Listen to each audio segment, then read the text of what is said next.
A listener warning. Please be advised that this episode contains content that may be disturbing to some listeners, including descriptions of violence. Listener discretion is advised.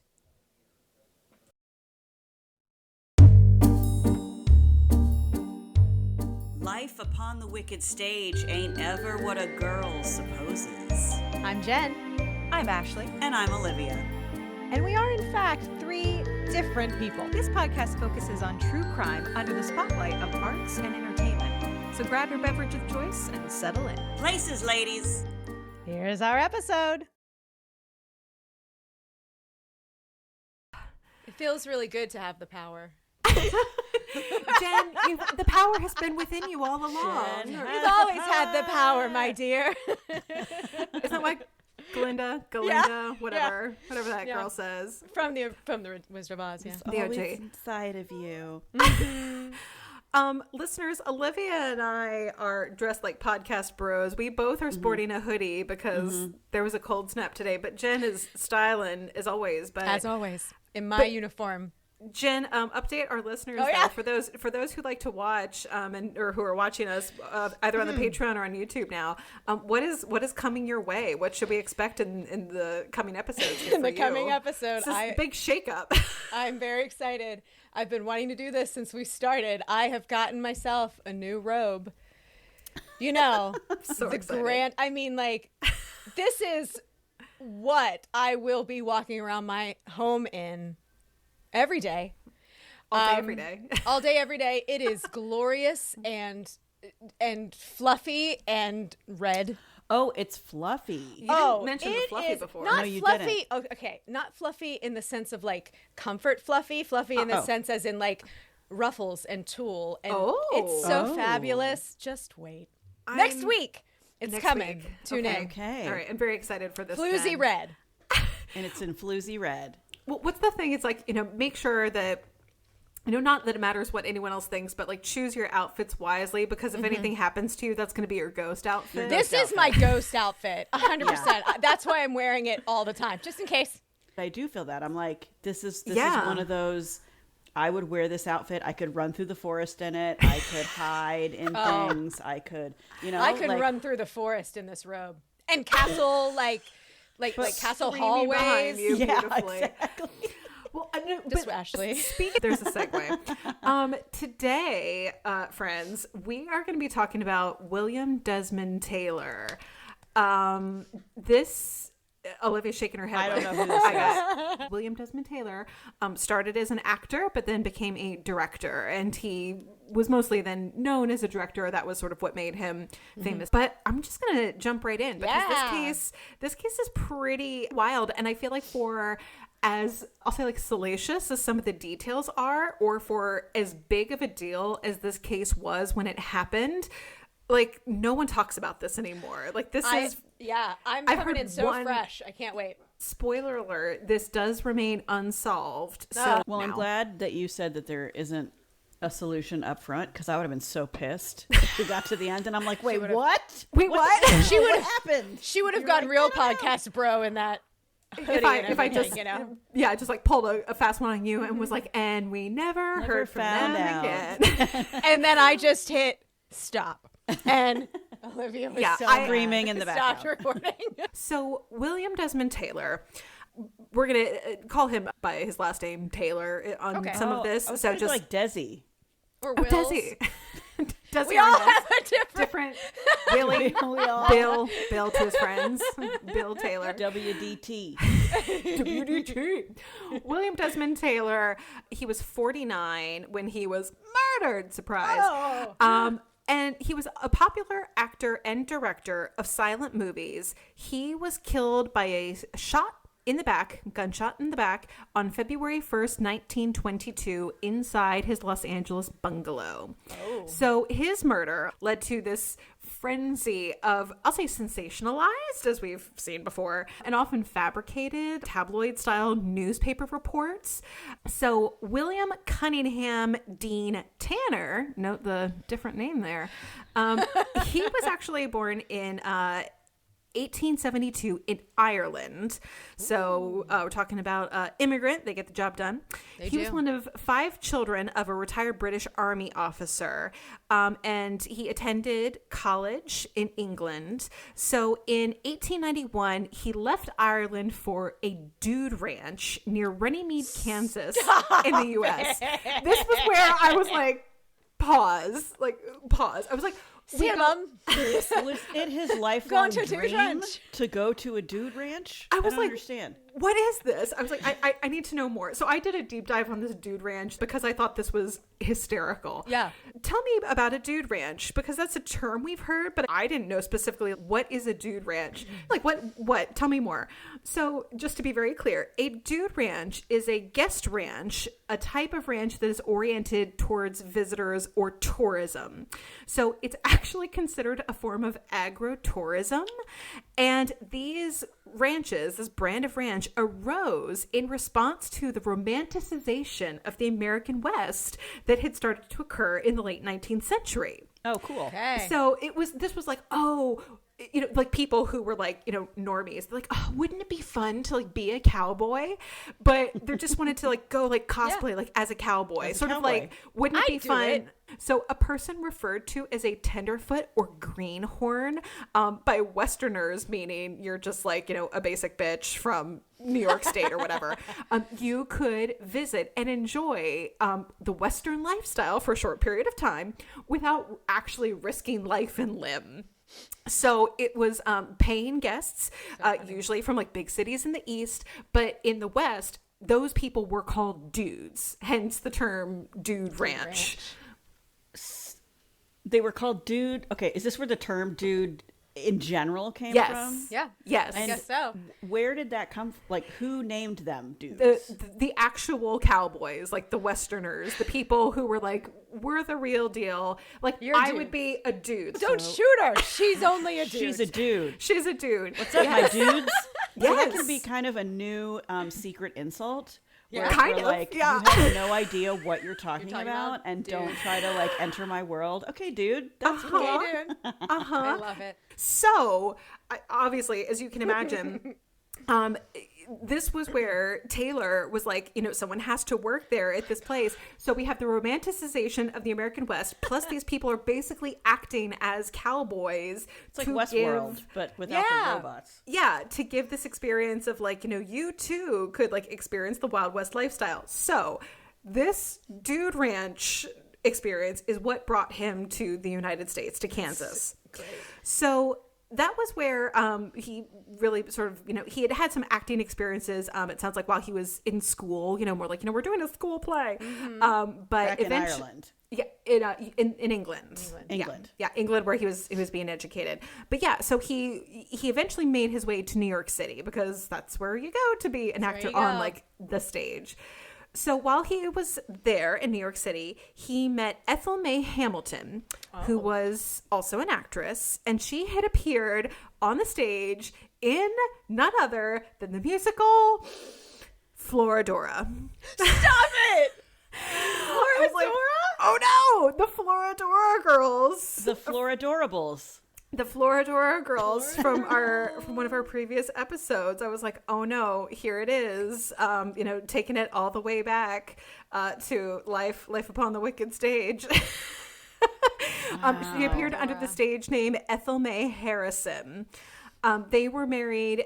They were married in an Episcopal ceremony in December of 1901, and they had a daughter named Ethel Daisy, who was born in either late 1902 or 1903. So I just couldn't let go of the Ethel. Yeah, I know they really wanted not sure to keep. why, but Yeah.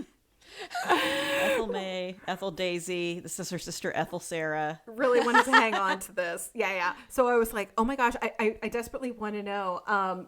Did she know? Oh my God. is it Evelyn? Was it Evelyn? Yeah. Yeah. Thank you. I kept wanting to say Annie, but I was like, no.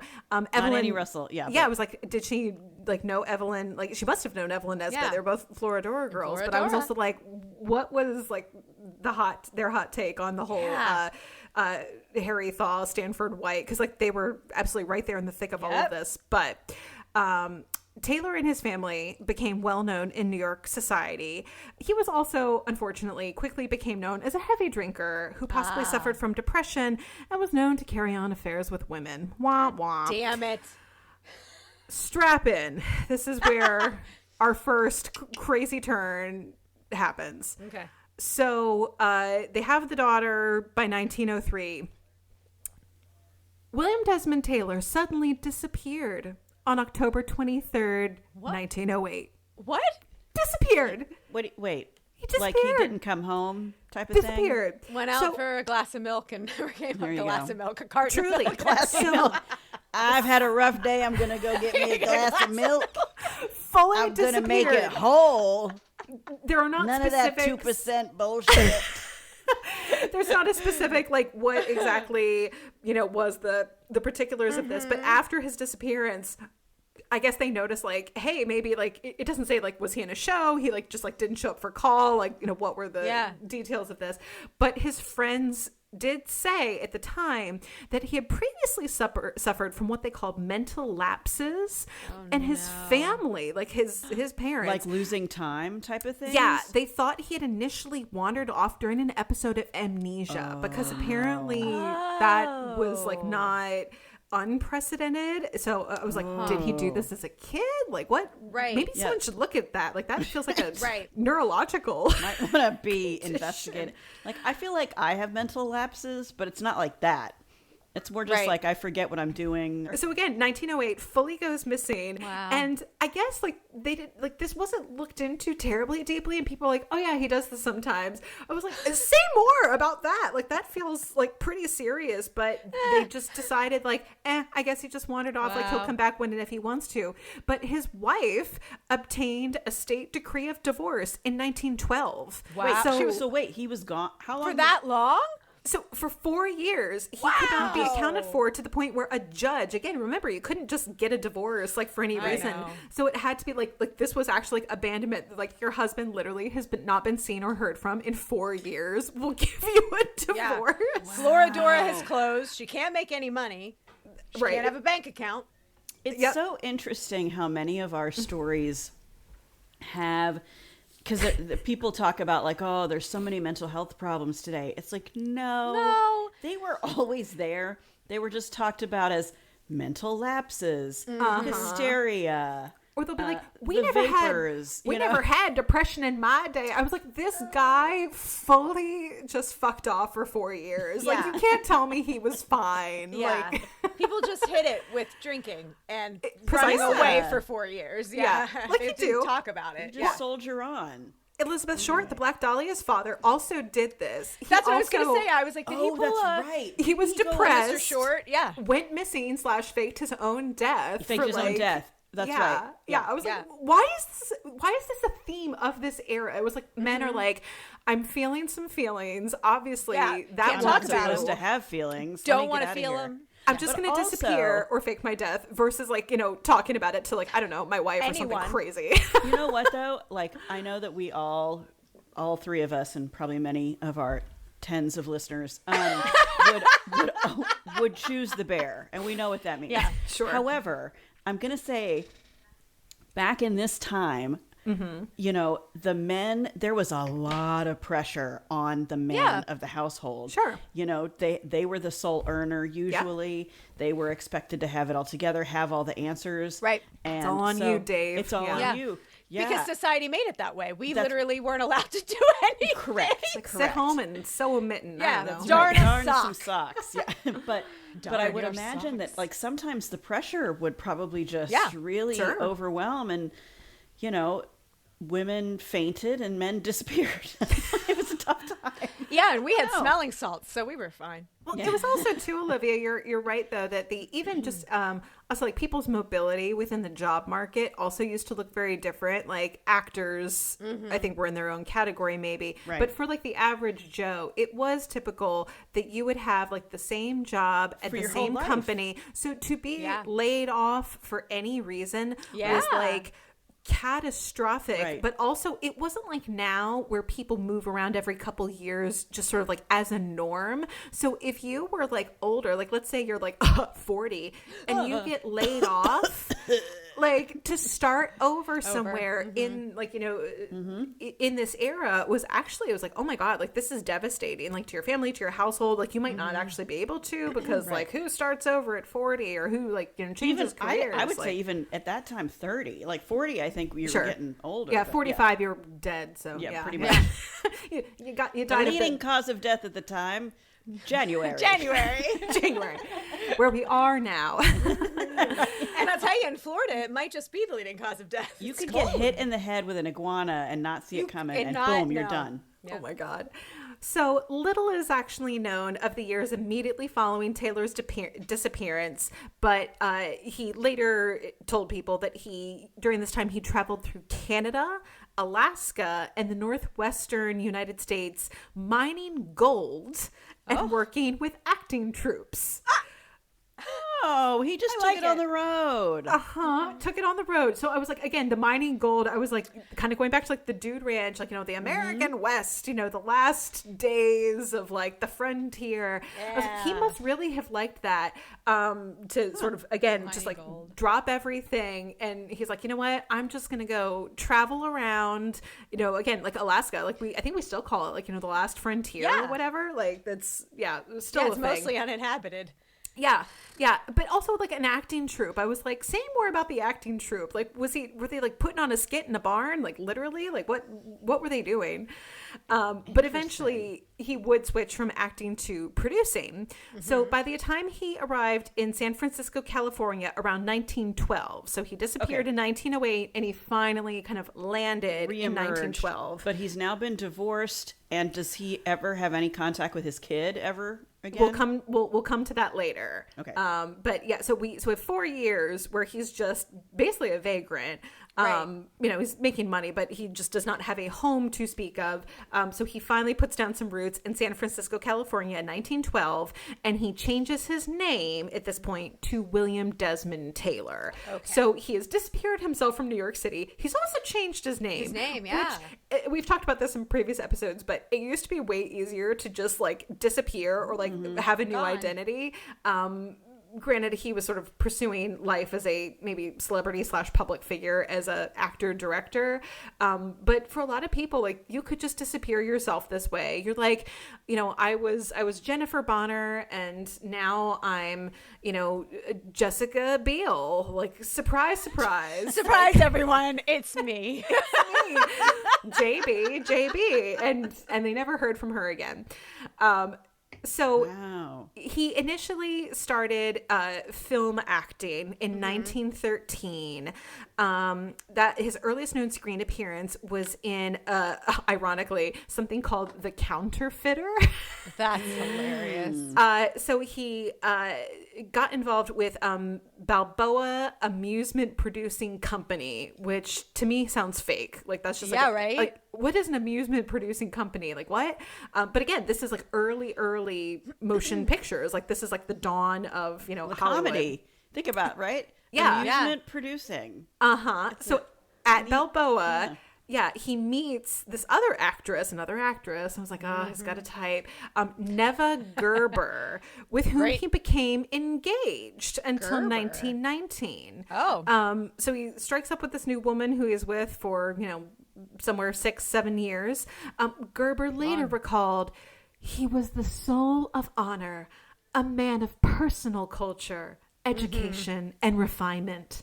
I've never known a finer or better man. I was like, okay, Neva, but like maybe we want to check back with like, I don't know, like Ethel, like maybe she. You want to call give her Ethel a call. Or Ethel Daisy, either one. Maybe we want to like give, you know, Ethel a call and say like, tell us about what you think about his personal culture. His personal culture. So just that was a fun little anecdote I just had to share. Taylor began directing films in 1914. So pretty quickly, you know, he's an actor for about a year in Hollywood, but very quickly moves into the director's chair. He directed also for Balboa something called The Judge's Wife.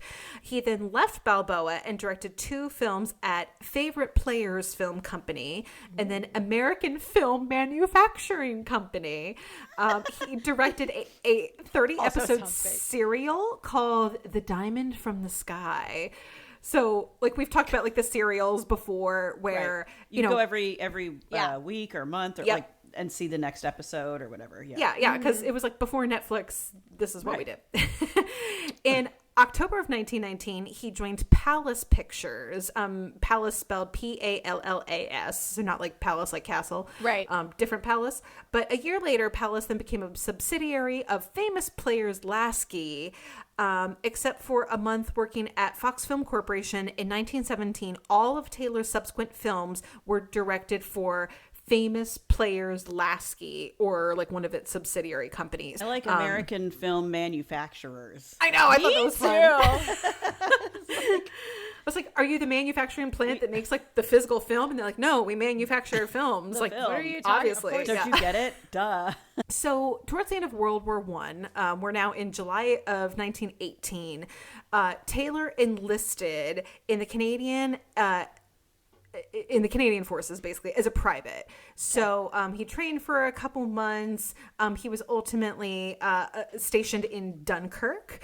He was promoted to the temporary grade of lieutenant.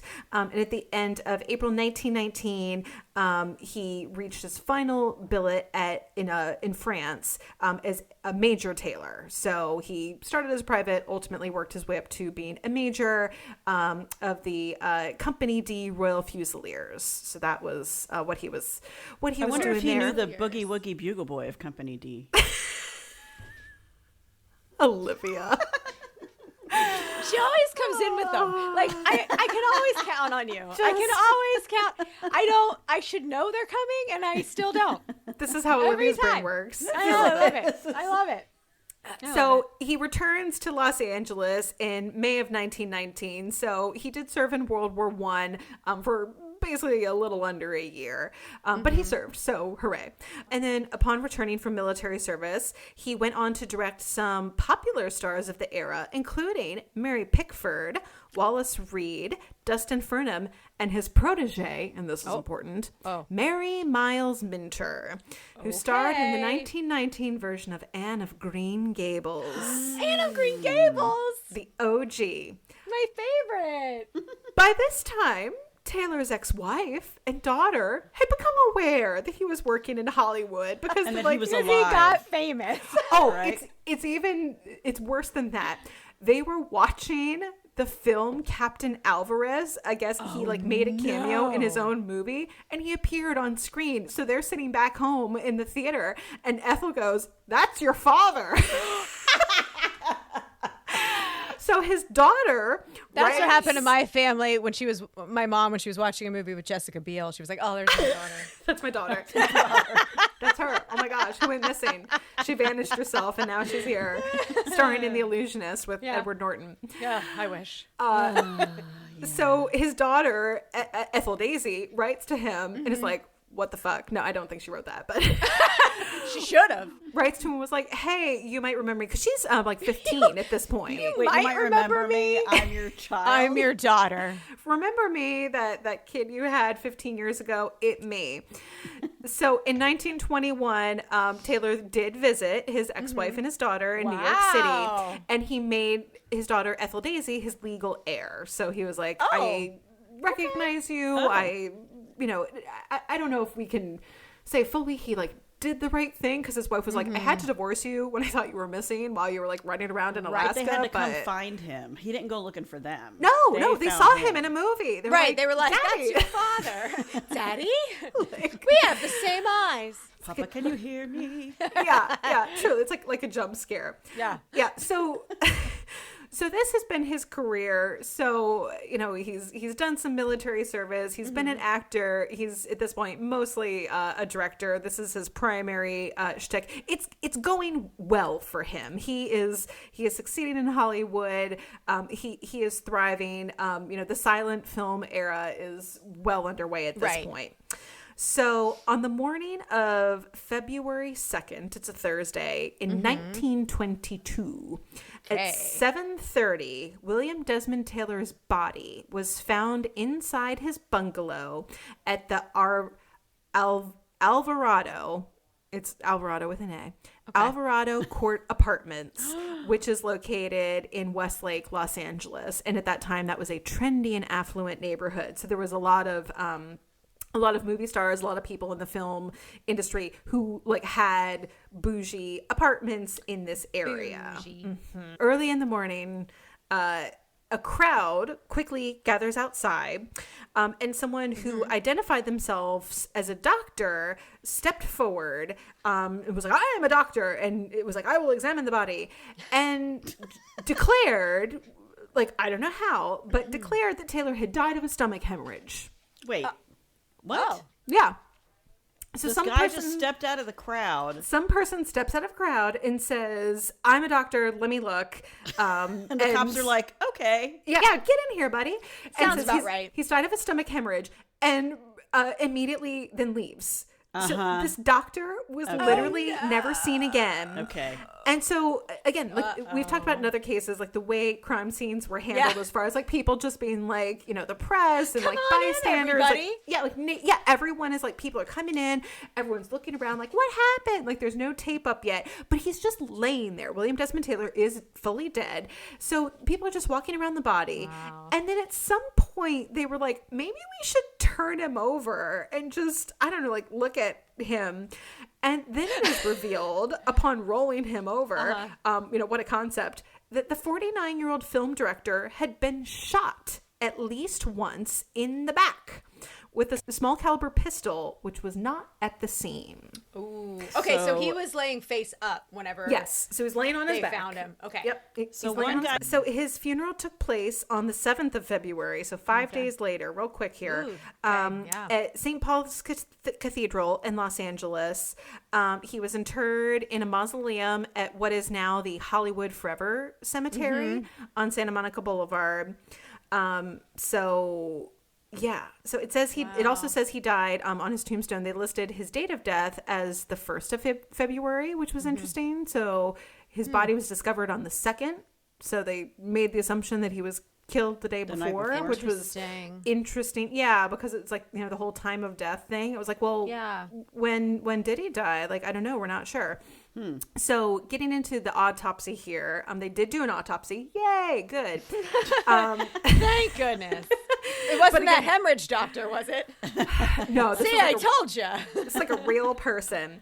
Okay. There had been no obvious sign of struggle in the apartment, meaning it wasn't. There are crime scene photos, which I will put up.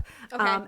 But there was nothing where it was like, oh, this, you know, the chair was like overturned and like things were broken. Like there was like a fight to the death. Nothing like that. There was no sign of any sort of break-in where it was like, oh, someone like, you know, picked the lock or like, you know, broke the door down or like smashed a window. None of that.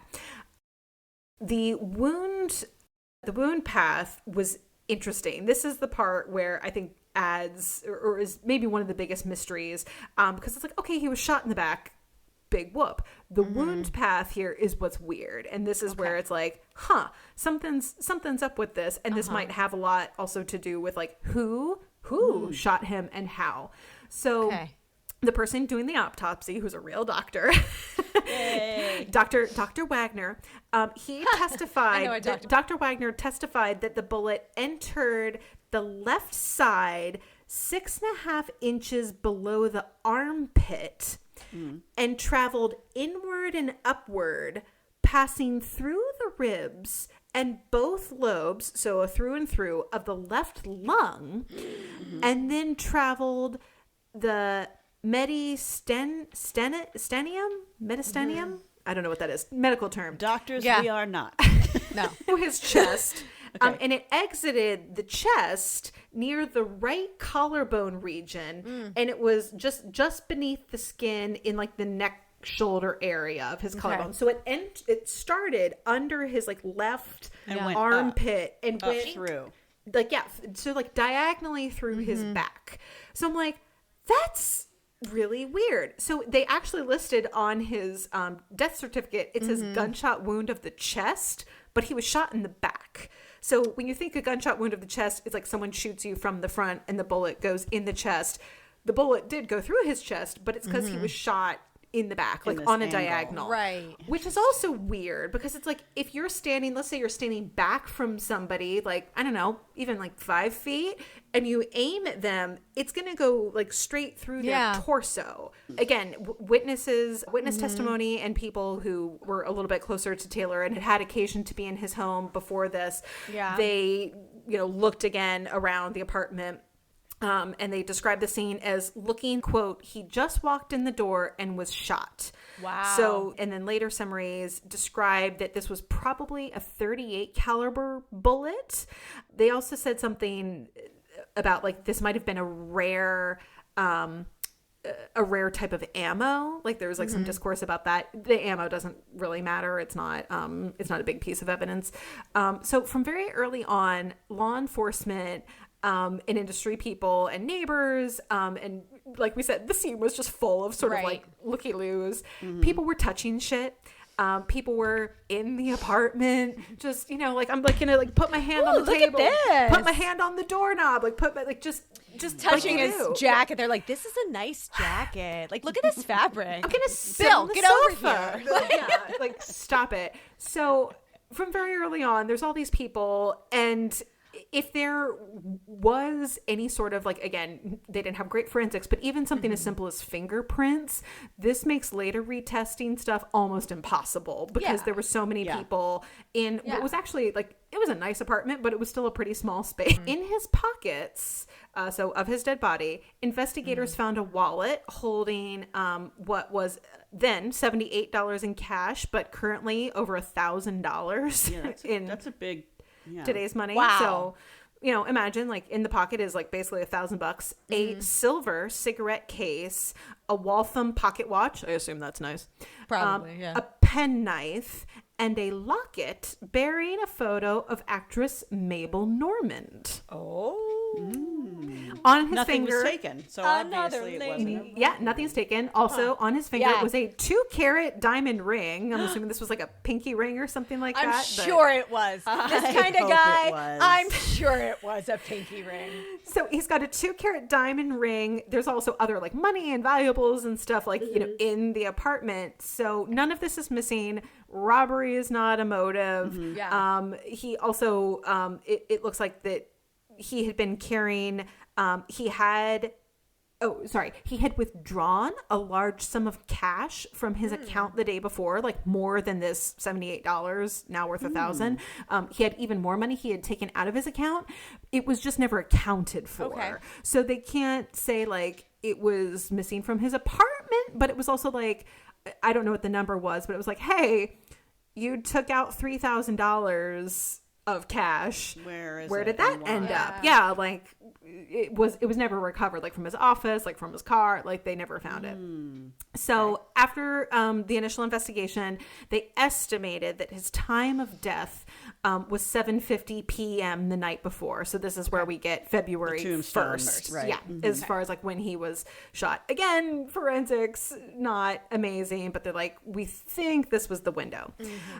So Mary Miles Minter, who is again this actress that he had just directed in Anne of Green Gables, she was like his protege. She was the one. She was telling another friend, another director, Marshall Nealon, she was talking to him about this and said that Taylor had made several highly delusional statements about some of his social acquaintances, including her, in the weeks before his death.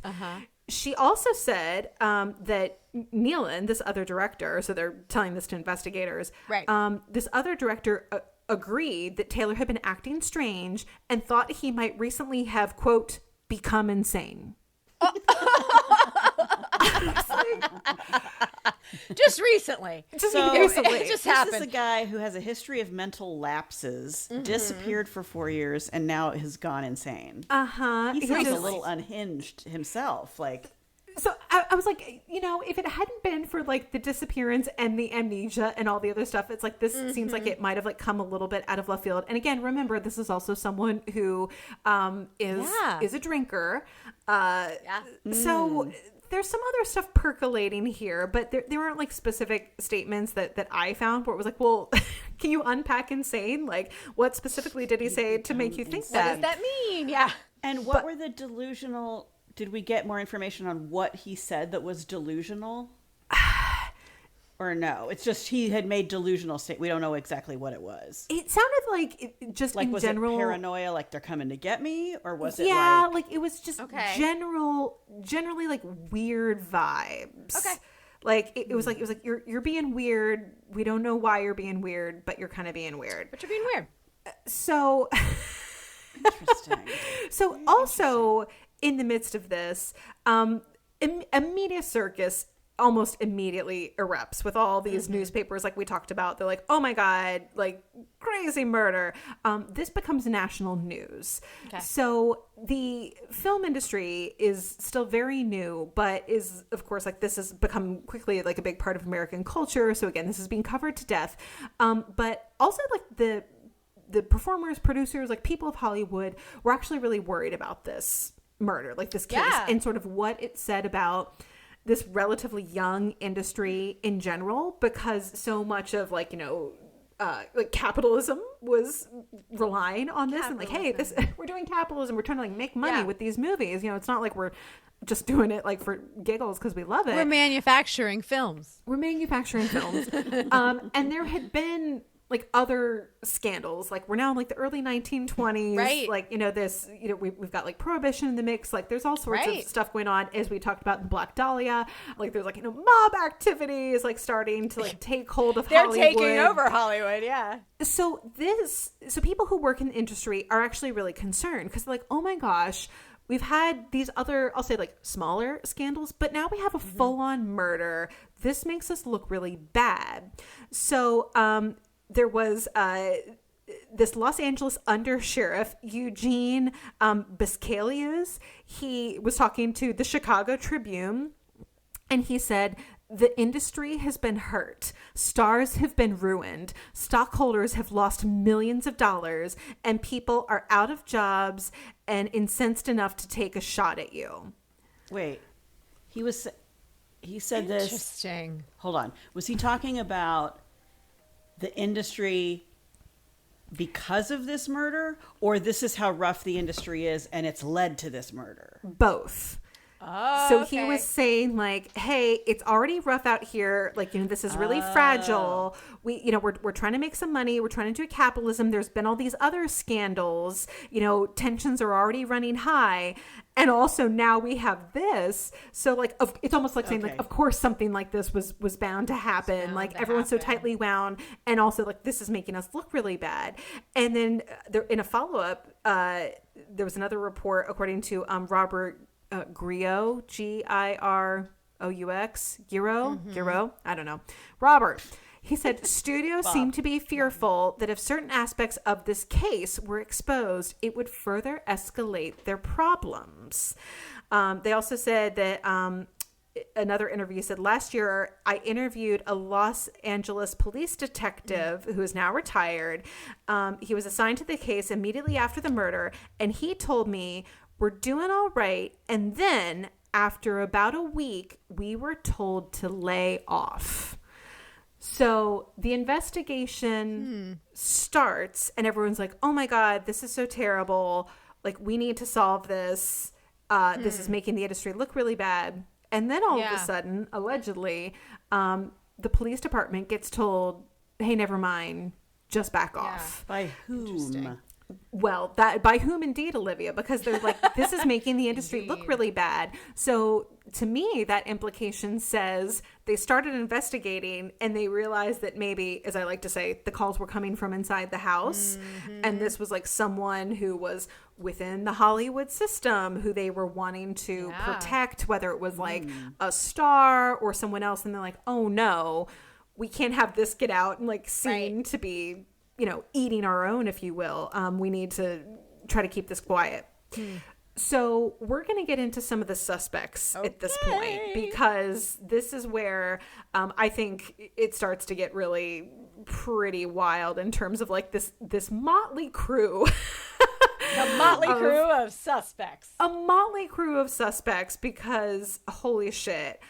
So we're going to go through them kind of maybe not in order per se, of in no particular order. How's that? Okay, great. So we're going to start with Mabel Normand. Mm-hmm.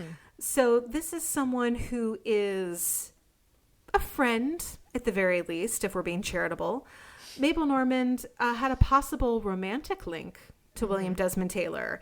And most importantly, she was confirmed as the last person to see him alive. Oh, confirmed. Okay. Yes. So she had actually been there the night of the murder on February 1st. And according to her, she left him alive. Everything was fine at 7:45 p.m. Okay. This is Mabel Normand's story.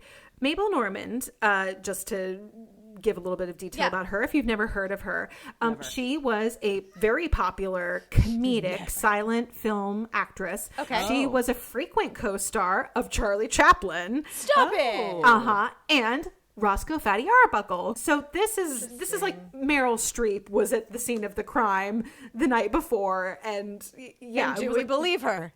Do we believe her? Why was she there? Did she say why? Why indeed, Olivia? Why I keep asking all the good questions.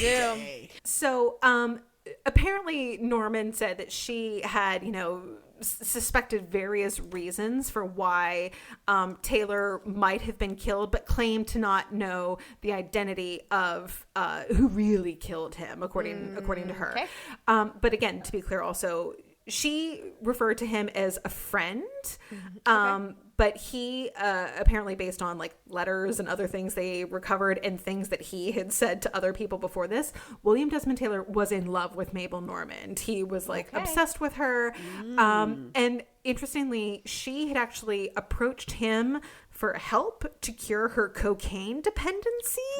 Okay. Yeah. Too many Coca-Colas on set. Crafty Services needed to bring more water. Yeah, I was like, we've got cocaine in the chat. And so I guess this was like something I don't know if it's right to say like they bonded over it, but this was something that was sort of intimate between the two of them, and that it did sound like he was very invested in helping her overcome the struggle. Again, remember, like, this is a man who's like puppy dog obsessed with her. She's an incredible actress. So there's something going on there. Yeah. So on the night of the murder, so she's like, yeah, I was there. I saw him. Nothing to see here. She claims that she left his bungalow. Everything was fine. Like nothing, bad happened. They didn't fight. Everything's fine. And I guess he like lent her a book. So she said, I left at 7:45 and I took this book that he lent me. She says that she and Taylor blew kisses to each other as her limousine drove away. So I guess like she had, a limousine with a driver, like you do. My goodness. Like you do. And was like, yeah, like, he, I assume like stood in the doorway and we like, blew a kiss at each other and drove away. She was interviewed by the LAPD and they said, yeah, no, it doesn't seem like, she's a suspect. Like, we believe her. The LAPD did. But her reputation was then, of course, tarnished by the revelation of her addiction, which was then seen as a moral failing. And also, she kind of fell from grace after this, I think by association of just like, oh my gosh, you were sort of like a person adjacent to this like tawdry crime. Yeah. And we're at least, even though she said, no, like we're friends and like, we're close. And he told some people he was obsessed with me, but like we weren't lovers. Right. But that's, if he's obsessed with me, I can't help it. Right. I can't help it. Yeah, that's not her fault. And she actually died in 1930 from tuberculosis. Again, tuberculosis all over this thing. It was everywhere. Consumption. And this was really sad. A few days before she died, she asked her friend and confidant, Julia, do you ever think they'll find out who killed Bill Taylor? Aww. So until she died, this was something that she was concerned with. So again, she was a suspect because just purely of timing. They're like, hey, you're the last person to see him alive. Proximity, yep. And the fact that it was confirmed was just her telling the cops, I was there. At this time. and they found out when he was okay. Cool. Yeah, exactly. Hey friends, Jen here, and we hope you're enjoying this episode of Life Upon the Wicked Stage. Just a few quick reminders. If you're looking for any of the visuals that we've mentioned in this or any episode of the podcast, make sure to follow us on Instagram at Wicked Stage Pod or Facebook at Life Upon the Wicked Stage. If you want more, please join our Patreon by searching the Wicked Stage Podcast. There you'll find ad-free episodes, videos of our recordings, mini-sodes, behind-the-scenes content, giveaways, and so much more. And the most important side note, if you like the show, please give us a nice rating wherever you listen. It sounds silly, but it's still the best way to get the word out and support us in this crazy podcast world. Well, lights are blinking, intermission's over, so grab those snacks and another drink and enjoy the rest of the show. So, again, this just all speculation about possible, a lover's quarrel or like some sort of maybe entanglement with like drug suppliers. Like there's a bunch of conspiracy theories about like a drug ring murdering William Desmond Taylor because they were like mad that they like lost her as a client basically because he helped her like get sober. I was like, that feels. Listen, everyone was addicted to cocaine at that time in Hollywood. Plenty of cocaine to be sold. Yeah. So next up we have Mary Miles Minter. This is where y'all are gonna be mad. Oh, here we go. Mary Miles Minter was a young starlet who was allegedly infatuated with Taylor. So she had romantic letters tying her to Taylor, creating this scandal and a jealousy narrative between her and also like potentially Mabel Normand. Okay. Because Mary Miles Minter is like, I'm in love with you. And Taylor is like, I'm in love with Mabel. Mary Miles Minter was a former child star and teen screen idol whose career had been guided by Taylor. A tale as old as time. God he was damn it! grooming this. Yep, here we go. Mary Miles Minter had grown up without a father. And she was only 3 years older than the daughter that Taylor had abandoned in New York City, Ethel. So it's going great. She's 3 years older than his literal daughter. Not awesome. There were love letters from Minter again. So this is her, young Mary Miles, writing to Taylor like, I love you. Were discovered in his bungalow by investigators. Based on these letters, police and reporters allege that, in fact, a sexual relationship between the 49-year-old Taylor and 19-year-old Minter had been going on since she was 17. Ooh, God. There's more about this, including pretty good reason to believe that her mother knew about this and also encouraged this because we have like a stage mom situation with a former child star, and she's like, I want my daughter to be a not child star, like an adult star. I want her to be a star. So citing Minter's own statements, it was believed that her love for Taylor was unrequited. So Taylor himself, that didn't stop him from taking advantage of the situation. How is it like, unrequited come on. if they were lovers? Yeah, this is where I'm like, this is where I was like, you're going to be so mad. So my take on all of this, based on like all the different evidence, because there's a lot of there's conflicting stuff. So we have Taylor had anecdotally told people before he was mentored, he's like, oh, this young woman means nothing to me, she's just obsessed with me, there's nothing to see here. Mabel Normand, woman who I'm actually interested in, who was also quite a bit younger but was at least like not a child. Nothing to see here. But no, at she's the same just my ward. Yeah, but at the same time, so he wasn't in love with her like, oh, I want to like, I don't know, like, I don't want to be in a relationship with you. But he was fully willing to accept like sexual favors from her. So it was like, sure, I'm not going to like totally rebuff you. And like, it sounds like there was stuff that where she was like, I want to be in a relationship with, and he's like, No. But if you want to come over, like, you know, whatever, like, I'm not going to stop you. Right. Booty call. Yeah. That's a great, did. That's a succinct way of putting it, Olivia. In today's terms, this would be a booty call. Jailbait booty call. Yeah. So facsimiles, so not the real letter, but a facsimile of Minter's passionate letters to Taylor were printed in newspapers, which then, of course, shattered how embarrassing her reputation. For her. Oh Yeah. So she was vilified in the press. She made 4 more films for Paramount. And then the studio was like, yeah, no, we're good. She really, like, never took off as an actress. In 1957, she married Rando, a businessman, just a guy, and she died in 1984. So she lived. She lived a pretty long time. Yeah. Yeah. Can we go ahead. Stop? Can we just stop in everything, but in Hollywood, can we stop taking advantage of people to get, like, can we stop it? Like, especially young people. Can we stop? It's hard enough as it is. Can we just child stop? Stars and teen stars and just how awful. many different stories have we done? Almost all of them.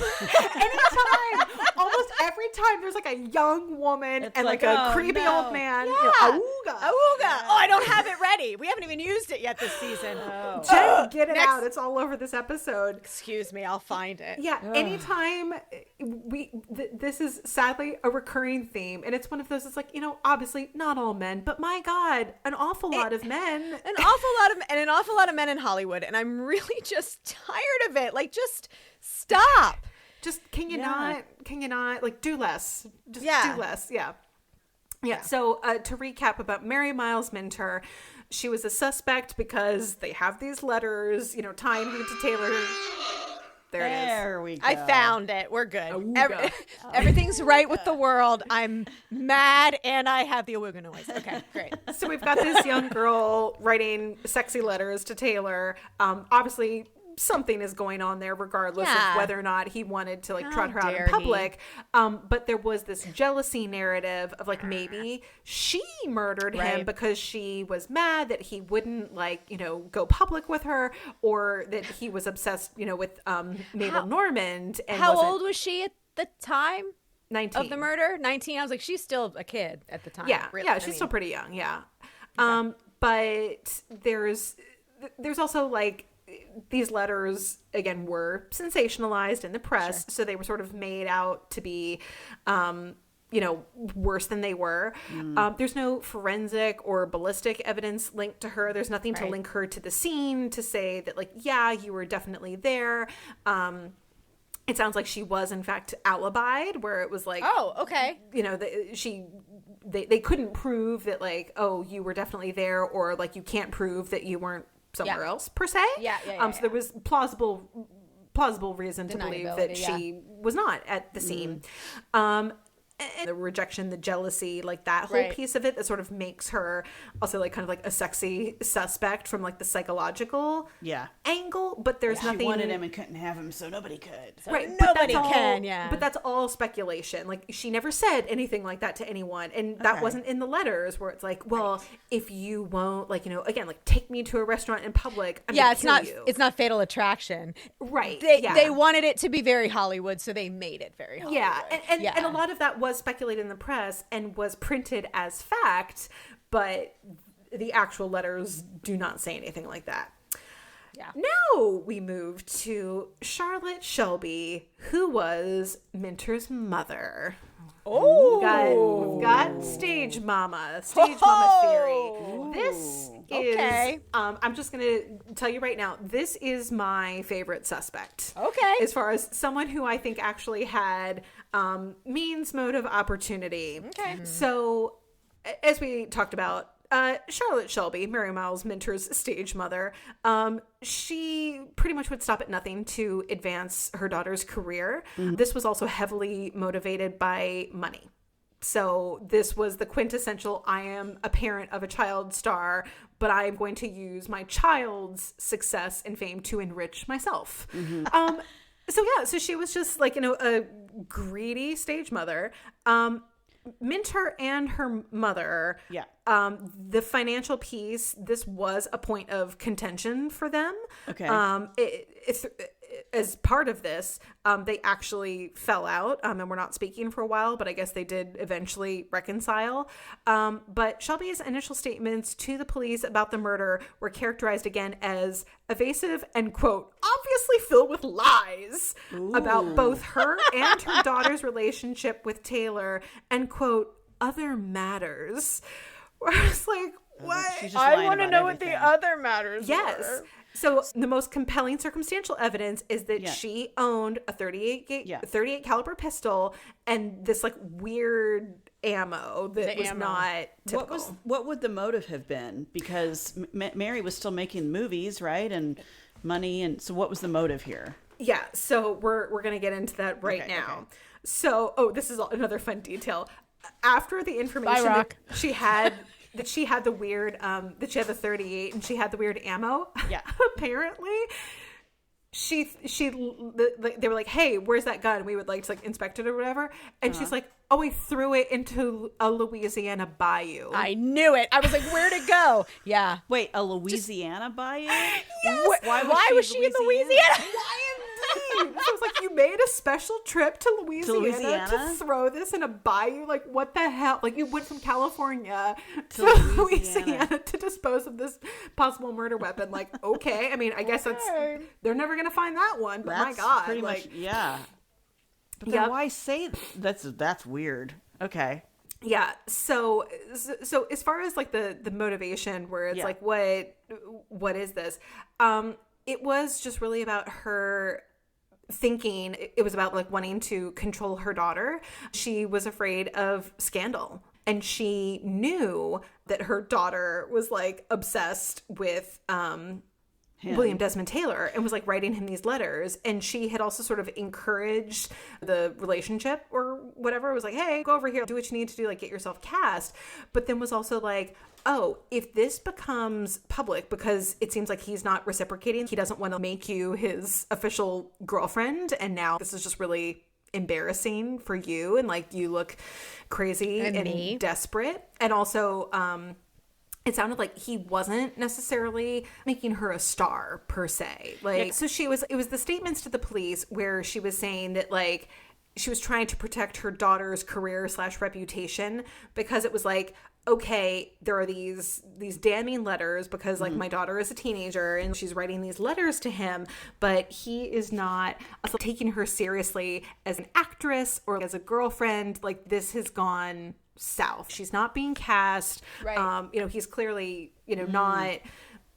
It sounds like, she was really controlling and wanted to sort of be in charge of like the direction of her daughter's career. And he was essentially being seen as a liability at this point. Yeah. Because it was if those letters came out, like her daughter's career is tanked. Yeah, you have the ability to embarrass us. So a popular theory is that she had gone over there because she found out that these letters existed, and she had gone over there to say, give me back the letters. And this isn't working the way it was supposed to work. Yeah, this isn't working the way it's supposed to work. So give me back the letters. Just like let's call it a day here. And that she would have been allowed in, like he would have invited her in, because it's like, this is a woman. This is the mother of this actress. She wouldn't have been, I think, a stranger. So that he would have let her in. And that the thought was that maybe they had a conversation of like, oh, we've had our differences. And that she went to hug him. And as she was hugging him, shot him in the back. Ooh. Which is what explains, the weird angle. Because this was also speculated with some of these other suspects. But they're like, well, if he was shot at this weird angle, this isn't someone who just like he turned around and they shot him straight. It's almost like someone was embracing him when they shot him. Isn't that odd? So Mabel Normand, who we talked about first, had been a suspect as someone who was like, oh, were you lovers? And you were in a lover's embrace and you like seduced him and then shot him kind of thing. Right. And they're like, but again, there was no forensic evidence. And she's like, no, I definitely left. Like, we blew kisses. My limo driver was there. Like, Yeah, no, I didn't kill him.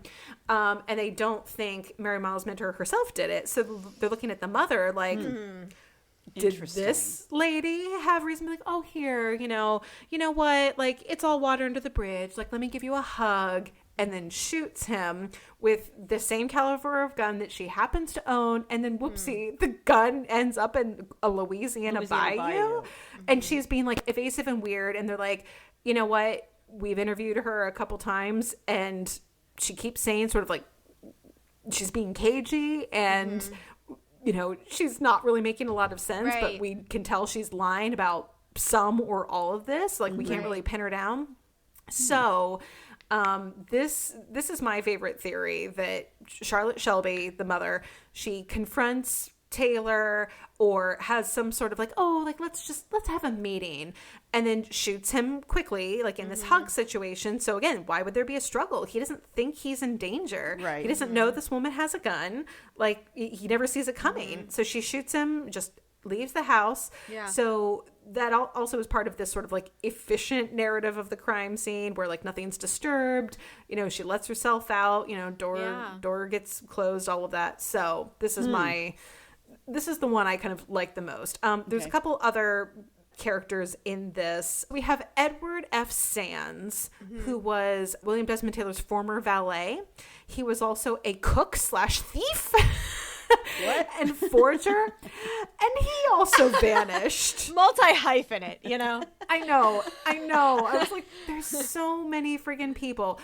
So this guy Edward, he had prior convictions for embezzlement and forgery, and also for serial desertion from the military. This guy was wild. He was born in Ohio, but he had multiple aliases and often spoke with a Cockney accent.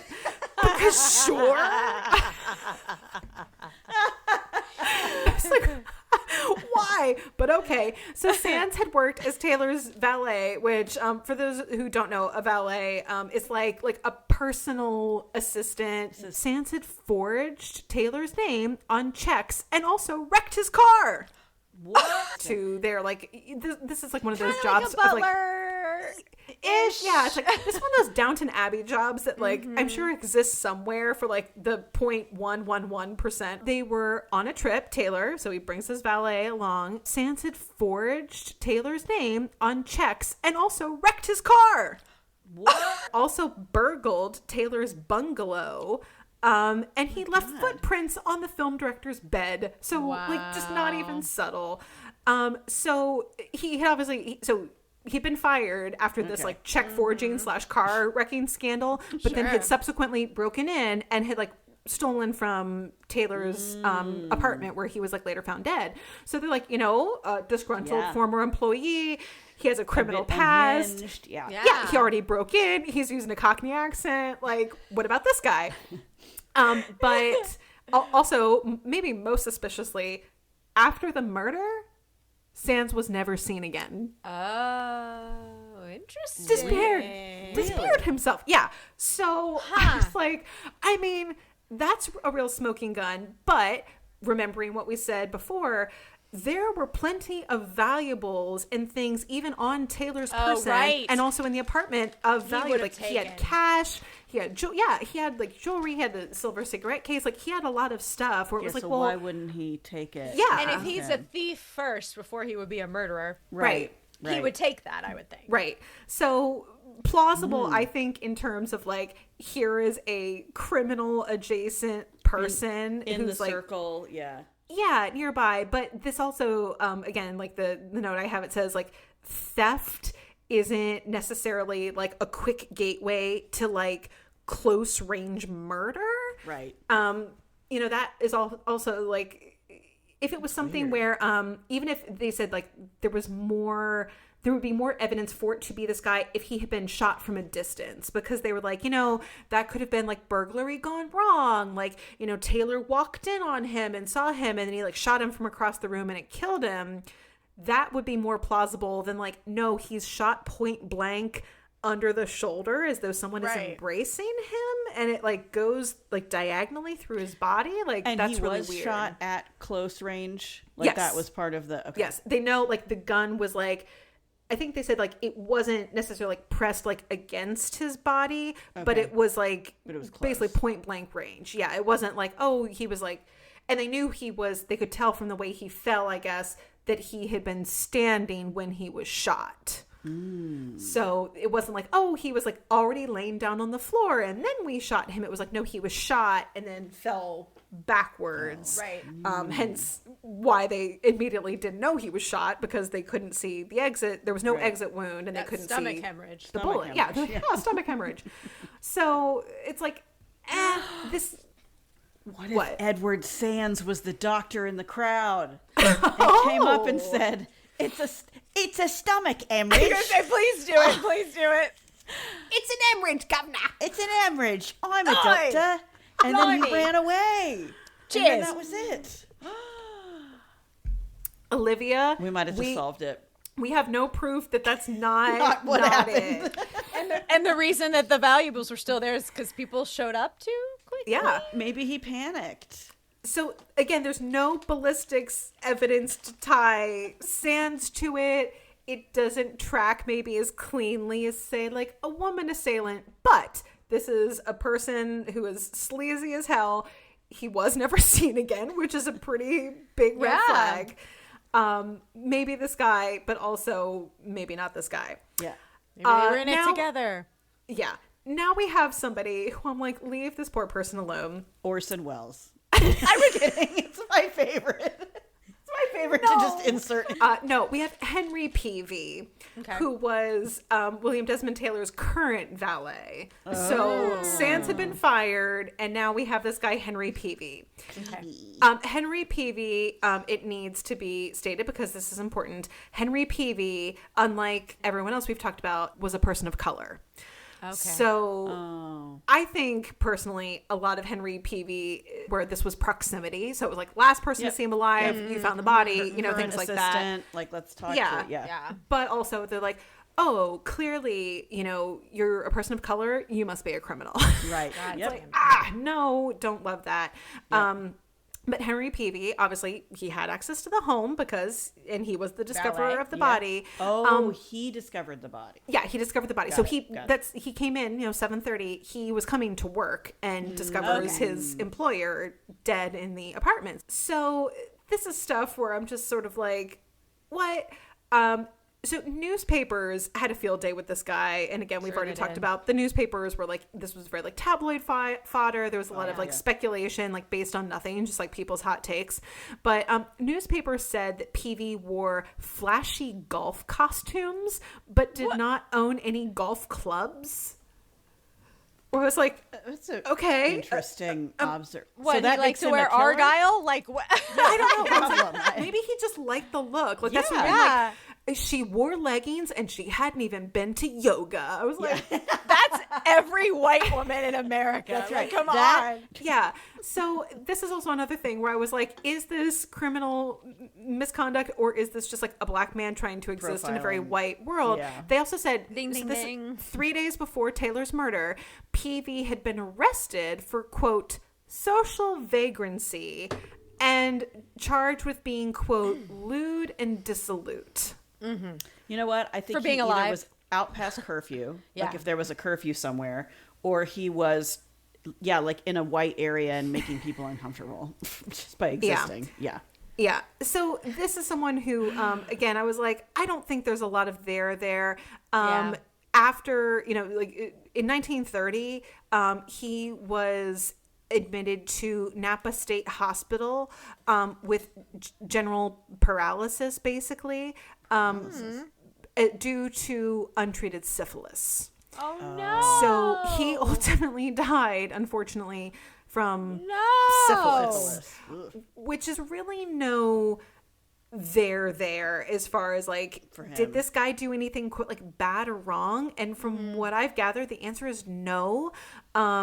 He was just someone who was in the vicinity, who was like doing his job, and they're like, well, he was arrested. And it was like, it sounds like he was arrested for just like existing as a black man in a space. Yep. So like, arrested. Hey, can we stop this too? Because that's still also going on as well. Like, can we not like profile people? So the only evidence against this man is proximity and just people's prejudice. He was too fashion forward. And fashion forward. He wore some Argyle. He wore some Argyle and and a cap. knickers. And we obviously don't like that means he's a murderer. Obviously. Yeah, so again, Most no murderers hard, I know wear a cap, so. An Argyle socks. no hard forensics on this guy. I am sad that he died Yeah. of something very preventable. too. And I think he probably frankly deserved way better than all this bullshit. Agreed. So finally we have a couple of theories that are like, okay, this is out there, but we got to include them. There is this drug ring / Hollywood narcotics hitman theory. Oh. Okay. Allegedly, this one goes that Taylor was killed by a hitman connected to drug suppliers. And this was framed as, remember, they were like, oh, we have to, this is looking really bad for Hollywood. Like, we need to like close ranks. They sort of like told the police to back off the investigation because this was sort of like somebody on like the inner circle. Yeah. Like we need to silence them, because like they know too much.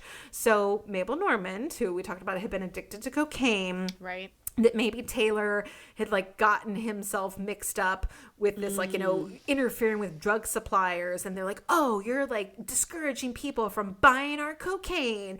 So they had him killed. Like, this seems like a big old reach to me. I'm like, you're going to hurt your arm, like reaching for that, that theory. I think it's like, is it plausible as far as like, yeah, like he was murdered quickly. There wasn't a struggle. There was no like weapon found at the scene. But also, there's not a lot of, the crime scene was super compromised. And there's also no evidence that like, why would it be a hitman? Like that just seems, it seems like too much, I guess, for what it is. And it's like, you could interpret it that way. But like we talk about like, most of the time when someone is murdered, not always, but most, it's someone you knew. And it's someone who's already like in your circle. In your like life, yeah. a hitman or like a stranger killing like is so unusual for anybody. We now have Margaret Gibson. Okay. So Margaret Gibson was a film actress who would also work with Taylor when she first came to Hollywood. In 1917, she was indicted, tried, and acquitted on charges that were basically equivalent to prostitution.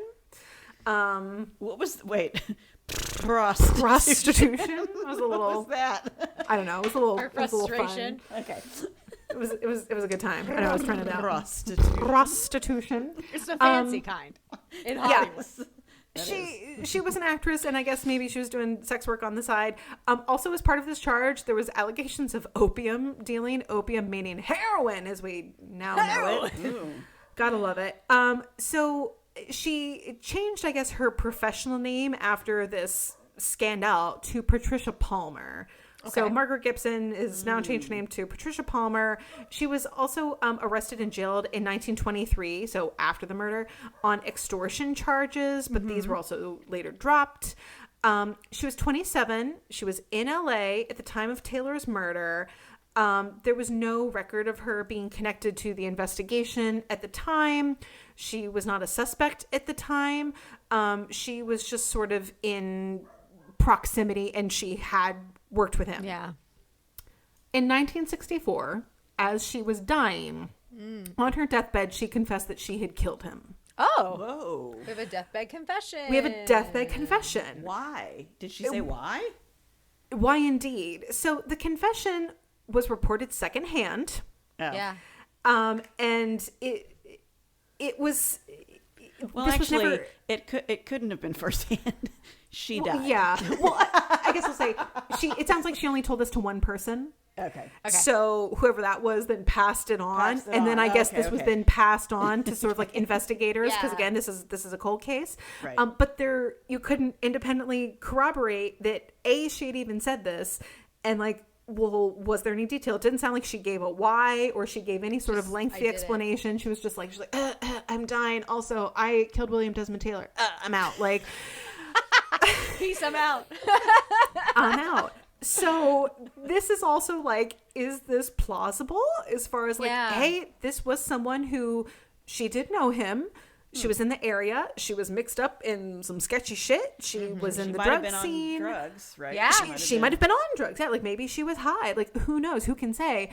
So like if she was known to him, like, would he have, like, let her into the house? Probably, yeah. Right. Like, could she have hugged him and been high and shot him? Like, maybe. Yeah, I mean, could she been in a desperate situation? Wanted money, yeah. Wanted money. Wanted a job, or he promised her a job. I mean, she wouldn't have been doing sex work as an actor if she didn't have to be doing sex work. If it as was an going actor. well If as it an was going well, actress. she wouldn't be doing it. So maybe he promised her something and he didn't deliver because, and you know, yeah. Or he picked her up to. Or for that, sex. yep, and then she wasn't was going to high. pay, and she or she was high, and Just was Interesting. It could be something really totally like meaningless like that. Yeah. But again, there's no. There's just evidence. a lack of evidence, and it's like, you know, you can sort of interpret or like speculate like we're doing right now, but just there's nothing tangible to say. And unlike Shelby, who they at least knew like owned this type of weapon, they're like, we didn't even know that this woman had a gun or like had access to a gun. Like there would still have to be like more steps or like more blanks filled in to make, and not to say that she's innocent, but also not to say that she's guilty. But it's like, of all the things to say on one's deathbed, and I know, you know, it end of life, you know, there is basically you can become, as part of the dying process, this is very common, to become like, you know, delirious and to, you know, see things that aren't there. But also a lot of it, it's usually seeing people who have like already died or deathbed, like visioning, like that's very much a thing. And sometimes people say things that don't make sense, but it's usually linked to things that have like happened before or that are true, and not that like a deathbed confession can't happen, but it's sort of, it would be unusual also for her to just pull out this thing that happened 40 something odd years before and to fabricate completely something on her deathbed and then just like not even unpack that and then just die. But this person who, again, was so not even a suspect at the time, like she was never interviewed at the time.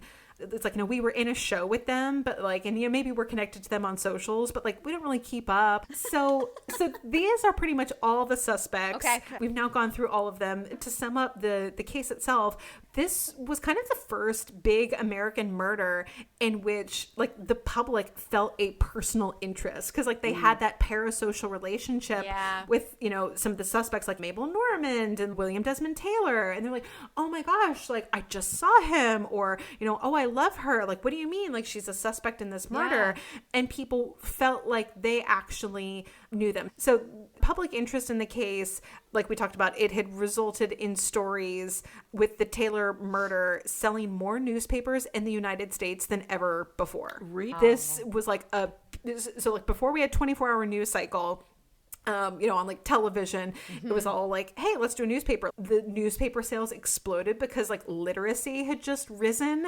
So they're like, well, people will buy the papers if we like write something else crazy. So let's just keep like speculating on this, like making up theories to sell more papers. That's kind of what happened. They're like, let's just keep talking about it. And people still seem interested. So we'll just keep selling more and more newspapers because people want to hear about this because they feel like they know this guy. Anti-Hollywood sentiment, unfortunately, peaked in the weeks following Taylor's murder, with editorials comparing Hollywood to, quote, all the licentiousness that marked the Roman times of Caligula, Claudius, and Nero, and, quote, our American Sodom and Gomorrah. Oh my God. So, like, this was coming on, like, this was like the crest of, like, the tidal wave of all these various Hollywood scandals. And this was like, you know, probably like one of the worst ones, but also kind of like the one that broke the straw, that, you know, the straw that broke the camel's back. And people are like, we have had enough, like the sex and the drugs and the booze and now a murder, like just a murder in Hollywood. So the public, like, you know, the Bible Belt, like the people who are like sitting in their house and praying, they're like, this Hollywood must be stopped. Like this industry, like, you know, that's sprung up. Like this is bad. Heathens, all of them. Yeah, heathens. Some editorials had characterized Taylor, who was villainized in death, that he was like a crafty, cultured villain who, quote, got what he was coming to him, and, quote, urging every weapon available should be used by all the forces of law to defeat the conspiracy to cover up the Taylor case. Huh. Wow. They weren't saying like, oh yeah, he's an altar boy. It's like, no, Yeah. he's just No, he's they a man. said he was having sexual relations with like a 17-year-old. So. Yeah, and he like fully abandoned his wife and daughter, and he was like an alcoholic. I don't think He anyone was wasn't saying necessarily a great guy. No, no, not at but all. also there's a lot of room between like not great and like deserves to be murdered. Like, no, like no, I don't think anyone was saying that, but people were like, no, he deserved what he was coming to him, and you should stop trying to solve the murder. Make it's him a look hero that did this. Yeah, I was like, weird vibe, but That's okay. a weird reaction. Yeah. So these newspaper-driven Hollywood scandals of the early 1920s, it included Taylor's murder, the Roscoe Arbuckle trial, because that went to trial and was also like a whole big issue. There was also the death of Olive Thomas was around the same time. I was just going to say Olive, as we talked about that case in a previous episode. So that was also, again, part of this headline avalanche. The drug and alcohol-related deaths of Wallace Reed, Barbara Lamar, and Gene Eagles, all of which prompted Hollywood studios to begin writing into their contracts morality clauses and moral turpitude clauses. And then they would dismiss contractees who breached them. So they were kind of like, okay, you're making the industry look bad.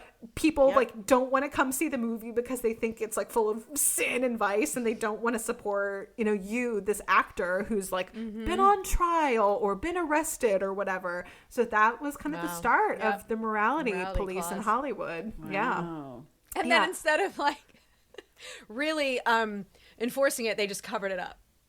Right, exactly. Yeah, I mean, it didn't do any good, obviously. No. Harvey Weinstein, Yeah, Phil, name a person, any person. Yeah. Yeah, there's so many, you're absolutely right, Olivia. Like, there were so many cases, I will say even, the 30s. Clark Gable, drunk so driving. much. And I love that guy, but it's like any decade of Hollywood. Yeah, any decade of Hollywood had its own share of, capital S scandal. Yes. So I don't know if this just maybe gave the studios license to be like, well, if someone is really this much of a liability, we have the option to fire them. But at the same time, like you said, Jen, about someone like Clark Gable, it's like, this is our biggest box office star. Are we really gonna Are we gonna enforce the morality clause or just let it happen? But we'll force the morality clause with somebody that that chorus girl over there who isn't really making us any money. She doesn't matter.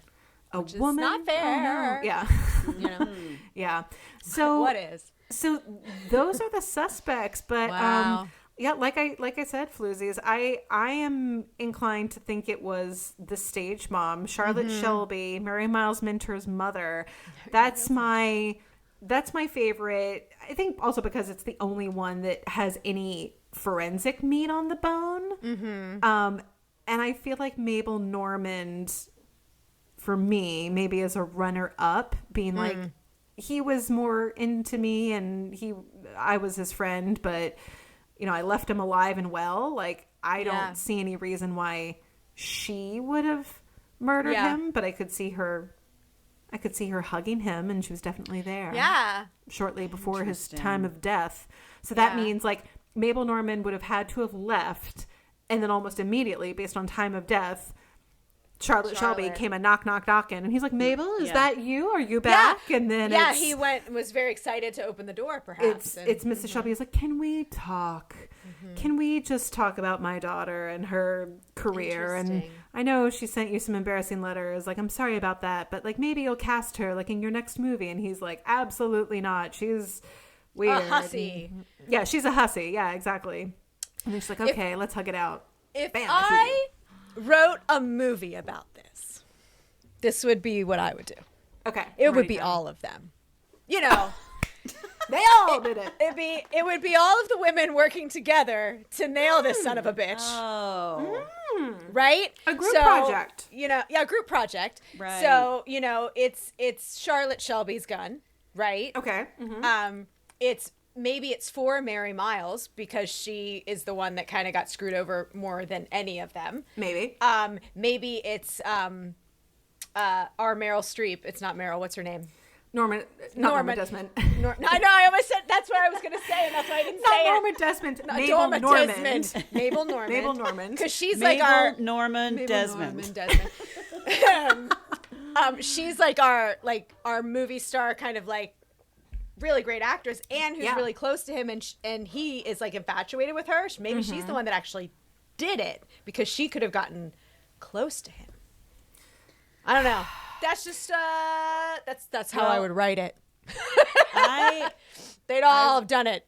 I'm gonna go with Edward Sands, the Cockney accent guy, who I think posed as a doctor. Oh, he was in it too, 100%. He posed as the doctor. Yeah, and that's what I think. Because Did he they and say Charlotte was Shelby were like a thing. in cahoots. Yeah. Did they mention that the doctor was an English doctor by any chance? Who said it was a... They only said he sometimes affected the accent, Olivia, so he might have turned it off in that moment. Turned it off in that moment. They were like, He was like, I've done it too couldn't- much. It couldn't be Edward. He has a Cockney accent. That doctor sounded like he was from the Midwest. Ohio, And he's just running away like... I also wonder, and I'm thinking out loud here, I do wonder if there is speculation going back to Charlotte Shelby, but because they're like, you know what, she said a bunch of conflicting shit, and the only thing we can really know for sure is that she's definitely lying about something, and we're not exactly sure what, but she's definitely lying. She's definitely lying. I wonder if there is any meat on the bone of Mary Miles Minter stole her mother's gun. I thought about that too. Yeah, and maybe she's covering for the her daughter. Yeah, so she she knew it, or she had reason to believe. Where she's like, "Damn it, Mary!" Oh Mary. I mean, oh Mary. Oh Mary. Like, was it something like that where she's like, okay. Again, her income is, based around her stage mother career, and her daughter, like being a, potential celebrity. She wasn't yet, but her daughter, like making it as an actress. And so she has reason to believe that she's like, she probably did murder this guy. My gun is missing, or, like my gun came back and I can tell it's been fired. Or Mary came back with blood on her hands. I mean, anything. Yeah. Who knows? She was 19, and she was infatuated with him, and he was not giving her what she wanted. wanted. I mean, come on. Like, he did at some point. And at the same time, that fucks up your brain. It does. Because you think that this should be, and that was where it was like, she wanted it to be a bona fide relationship. Yeah. And he's just like, no. I mean, if you want to, like, come over and do whatever, like, I'm like entertained by that for a while, but also like now you're like desperate and you're sending me all these letters and like this is really sad, so like now I'm turned off and no. And she's like, but I love you, like please and cast she me. was a child star, and that is a lot of pressure. Traumatic. In it. Yeah. I would say if I wasn't writing it, I think that would actually be my guess, that I think Mary Miles might have done it and her mom's covering up for her. It's possible. Yeah. It's and possible. if he's kind of openly fraternizing with Mabel, perhaps, or everyone dangling it in front of her openly face fraternizing or with whatever. everybody. I mean, but was her. Mary Miles Minter hiding in a shrub, and she sees Mabel Normand leaving, and they're blowing kisses, and then she she's just like, I can't, like Chicago style. Yeah.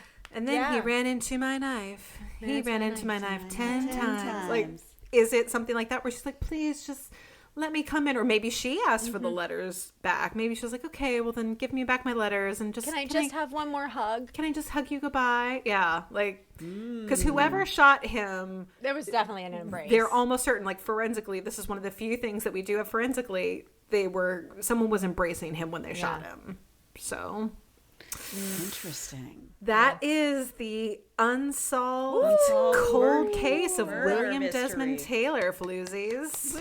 Well done, well done. We'll never know. I think it was part of that family for sure. And then the death confession. Maybe she just knew them somehow, or was like obsessed with the case for some reason. Yeah, So that it's was just also in her a weird one. brain. Yeah, Margaret was like, If I wrote the movie, she'd also be a part of it, obviously. But in real life, I think it's just some weird coincidence. I think maybe, thematically, thematically, Jen, I think that could be like a cool red herring where like you go into the movie and you think it's Margaret. And you're like, oh, well, we already know she did it. We just have to see how it happened. And then in like a twist, you find out it was in fact someone else, but Margaret has like convinced herself that it was her. That she did it. No. She spends her days in a The next Knives Out movie. what do you have on deck for our next episode? Yeah. So I am doing the Gardner heist. Stuart Gardner Museum. Isabella Stuart Gardner Museum. Also, still unsolved, and no pieces have been recovered. Incredible. So, Fascinating. Olivia, I feel like you're our resident museum Yeah. for some reason. I love it though. I don't know what. I guess I get maybe You because live I'm with a married visual to an artist. Yeah. Yes, that's It's why. rubbing No. off on you. I love it. Until the next one. Bye. And scene.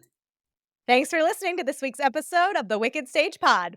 Follow us on Instagram and check out our Patreon for more exclusive content. These deliciously wicked episodes drop every other Friday, so make sure you subscribe or follow and don't get left waiting in the wings.